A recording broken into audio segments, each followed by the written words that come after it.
प्राकृत संख्याएं एवं पूर्ण संख्याएं। आप सभी गिनती अवश्य गिनते होंगे। हम किसी वस्तु को अगर गिनना शुरू करें तो गिनती 1 से प्रारंभ करते हैं, 1 2 3 4 5 6 इस तरह से आगे गिनती बढ़ते जाती है। गिनती की इन्हीं संख्याओं को हम प्राकृत संख्याएं या नेचुरल नंबर कहते हैं।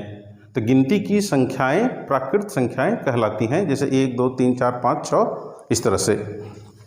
हम यहाँ देख रहे हैं कि प्राकृत संख्या 1 से प्रारंभ होती है, तो कह सकते हैं सबसे छोटी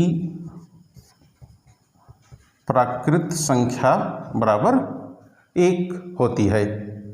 हम प्राकृत संख्याओं के समूह को अंग्रेजी के बड़े अक्षर n द्वारा निरूपित करते हैं, अर्थात प्राकृत संख्याओं का समूह n से निरूपित होता है।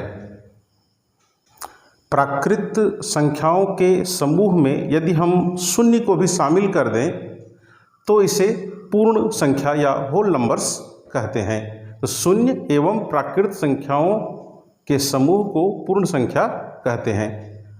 पूर्ण संख्या शून्य से प्रारंभ होती है, इसलिए सबसे छोटी पूर्ण संख्या शून्य है।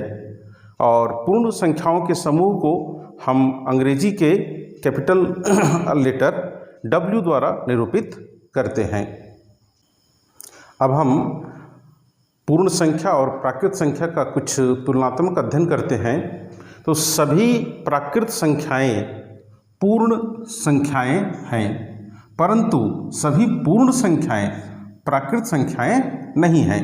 जैसे 1 प्राकृत संख्या भी है और पूर्ण संख्या भी है। इसी तरह से 2 3 4 5 6 7 8 सभी प्राकृत संख्या भी है, पूर्ण संख्या है, परंतु 0 केवल पूर्ण संख्या है, यह प्राकृत संख्या नहीं है। एक 0 के कारण ही हम कहते हैं कि सभी पूर्ण संख्याएं प्राकृत संख्याएं नहीं हैं। परवर्ती एवं पूर्ववर्ती संख्याएं क्या होती है, आइए इसे हम लोग जानते हैं। परवर्ती, किसी भी संख्या में यदि हम 1 जोड़ दें तो उसका परवर्ती प्राप्त होता है।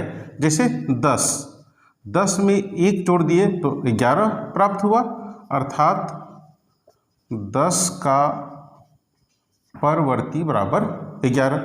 12 का परवर्ती 13।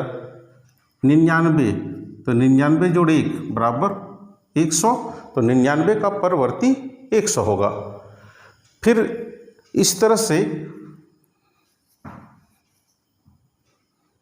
पूर्ववर्ती, किसी संख्या में अगर हम 1 घटा दें तो पूर्ववर्ती प्राप्त होता है। 10 घटा 1 बराबर 9, तो 10 का पूर्ववर्ती 9 है। 18 में 1 घटा दें तो 17 प्राप्त होता है, तो 18 का पूर्ववर्ती 17 है। प्राकृत संख्या 1 का कोई पूर्ववर्ती नहीं होता है, क्योंकि यदि हम 1 में 1 घटाएं तो 0 प्राप्त होता है और 0 प्राकृत संख्या नहीं है, इसलिए 1 का कोई पूर्ववर्ती नहीं है।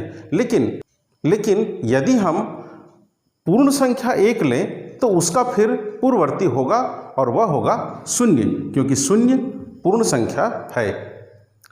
पूर्ण संख्या 0 का कोई पूर्ववर्ती नहीं होता है, क्योंकि 0 में अगर हम 1 घटाएं तो -1 प्राप्त होता है और -1 पूर्ण संख्या नहीं है।